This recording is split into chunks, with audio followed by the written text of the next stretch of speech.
everybody. Thanks for joining me for a quick coffee with the editor here at Railways Africa, albeit virtually.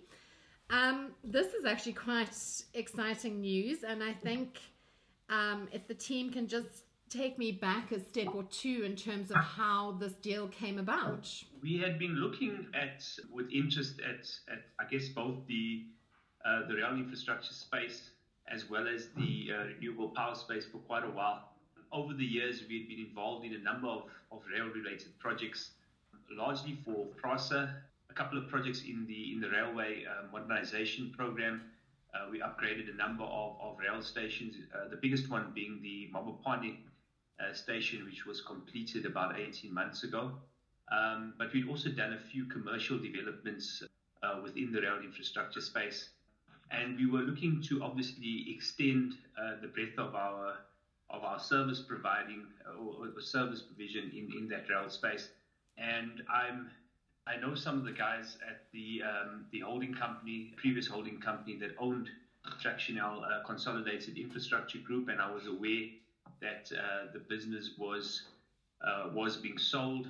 There was a previous transaction which I think had fallen through, and we then started discussions with initially CIG, then arranged a meeting with the management team, with Danie and Kunrad at Tractionel, where we sat around a table, had a chat, and I guess immediately, we sensed that there's quite a similar approach, culture in their business, which I think for us is hugely important in a transaction of this nature. And then agreed on terms, and we went through quite a lengthy process in terms of the competition commission approval. That did take a while. My brother Clinton and I started the business in June 2000. So last year, June, we were 20 years old. And initially, we were the founding shareholders. We do have a few minority shareholders who were part of the management team.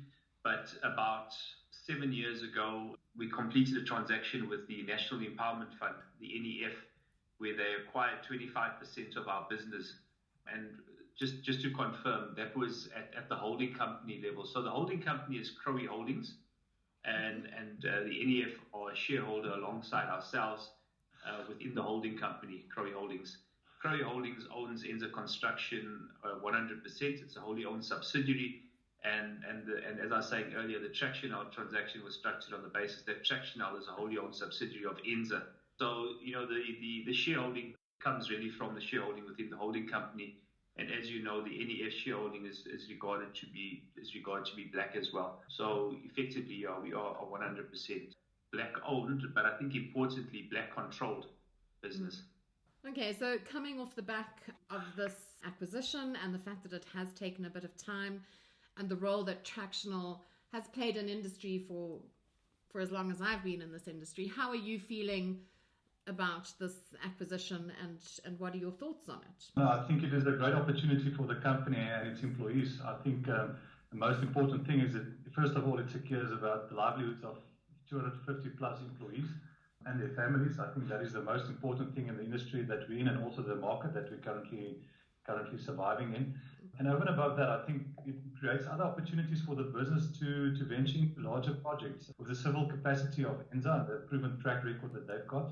And also, like you say, the track record of Tractionel in the electrical space. I think we've got the ability and opportunity now to actually go for the larger EPC type of project in the power sector, but also on the railway side where there's big civil and electrical scope required.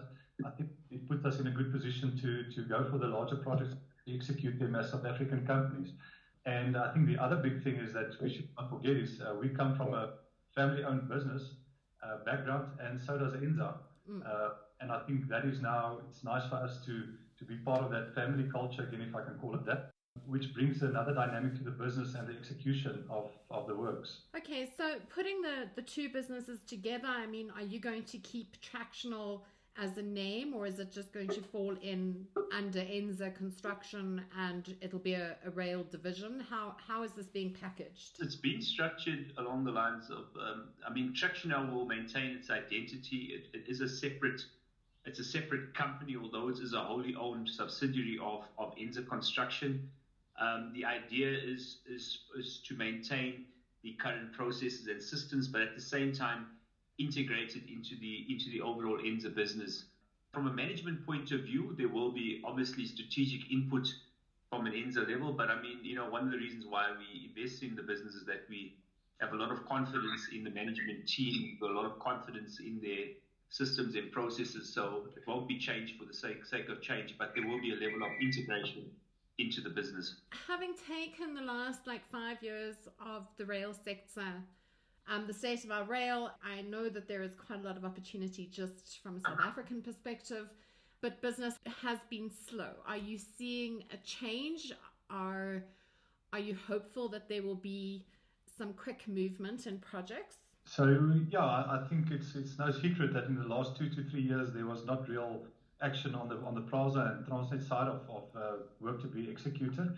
But what we did see in the recent months is a lot of movement on the tendering space. We've submitted quite a lot of tenders to Plaza for the refurbishment and rebuild of the OHTE line, specifically in the Western Cape region, also in the Northern Cape, the Gauteng North region. So yes, ample opportunities available, and we hope and believe that there's some movement and adjudication is imminent, that we can see some movement there to ensure that we can start to employ and execute. Philippa, maybe just to add to that, I mean, when we looked at not just the Tractionel transaction, but I guess our own rail strategy, I mean, we believe it's critical for our country to have an effective passenger rail system. And if you look at what has happened recently to the existing network, there's no doubt that the rehabilitation of the network has to happen. It's a case of when it does happen. We've taken an aggressive view on that, in that we believe that PRASA is now ready to start with that program. So we're very hopeful that in the short term, we'll see a huge uptick in terms of activity. A little change in topic from rail, and just talk about the power side and infrastructure projects around there, because obviously Tractionel's got great experience, and renewable energy is a big focus of South Africa as well as Africa. Do you see any quick movement happening there for the organization?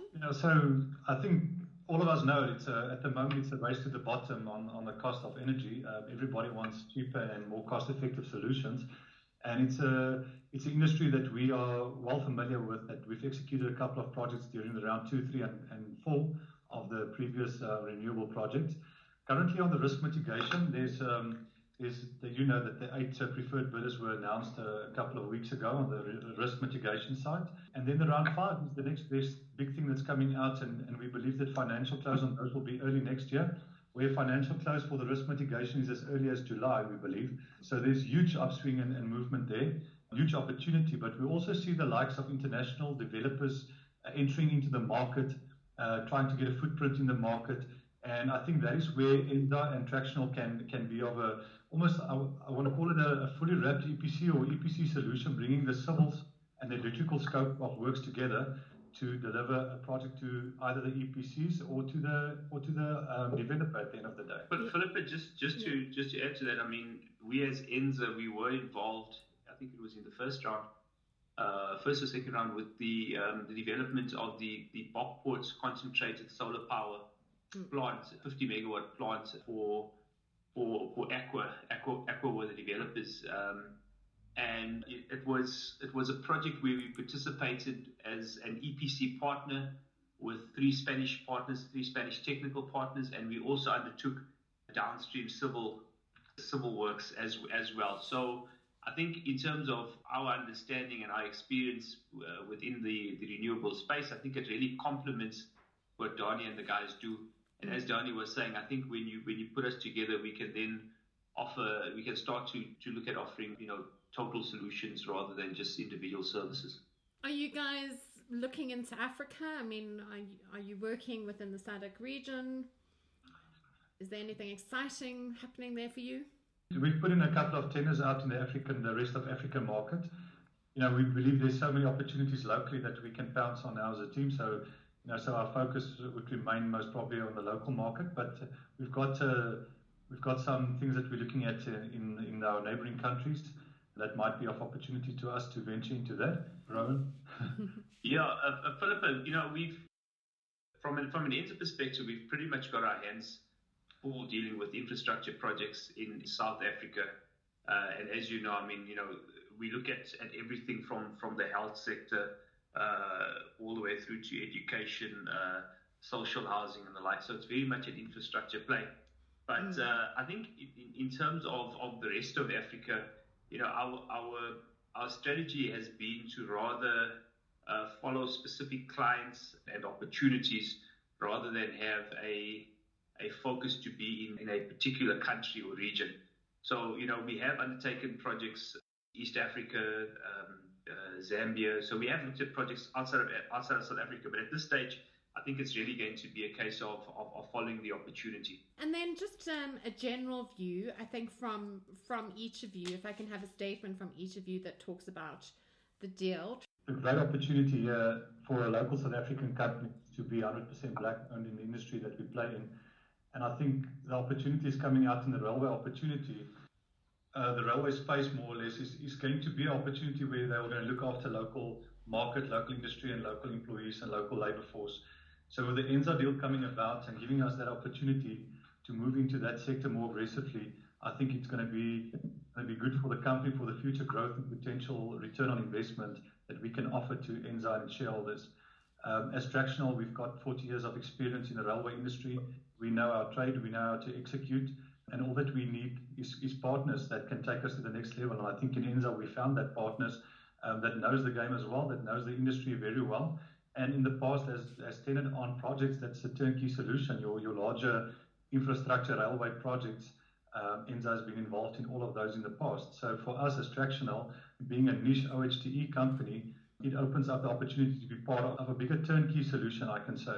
And that is what the Africa, or let's call it South African railway market opens up for us. I think the vandalism that we saw and the level of vandalism we saw on the railway network, that in itself creates opportunity for railway companies to just go in and execute the work. And I think the biggest of all is it's about job creation and securing the livelihoods of people. And that is what Enza can enable Tractionel with the track record to do. And that's what we're looking forward to in the future with Enza as our partners. From our side, we're just really excited about the prospects of the transaction and what it does for the combined entities. We took a view about 7 years ago to shift our business and to focus on the provision of infrastructure solutions rather than just being a provider of construction services. And I think this really adds to our ability to be able to do so, both in the rail articulation space as well as in the power infrastructure space. So I think at the end of the day, in terms of the growth of our business, it's a huge step for us. I guess more horizontal integration rather than vertical. But I think we're very excited about what it does both for Tractionel and for us, and our ability to be able to, work together and to generate the savings and economies of scale that come from bringing two businesses like ourselves together. I guess from my side, Philip,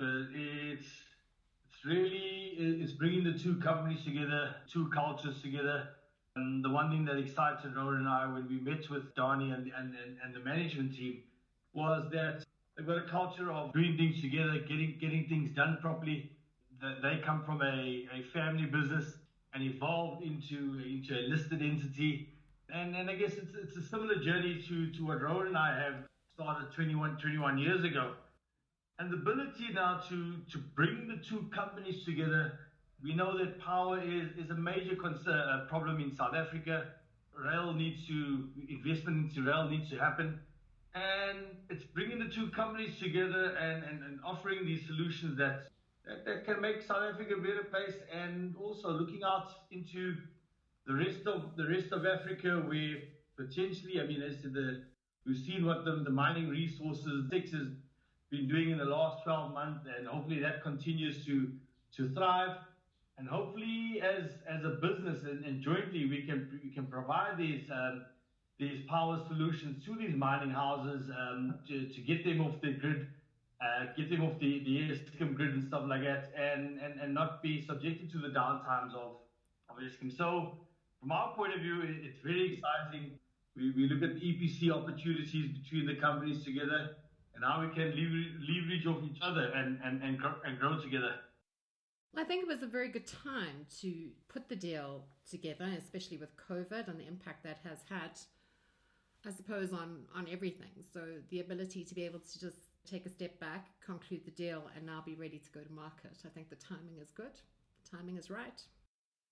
The timing's been excellent, and been able to put it together relatively quickly and integrating the two companies together relatively quickly. So for us, it's a very exciting space.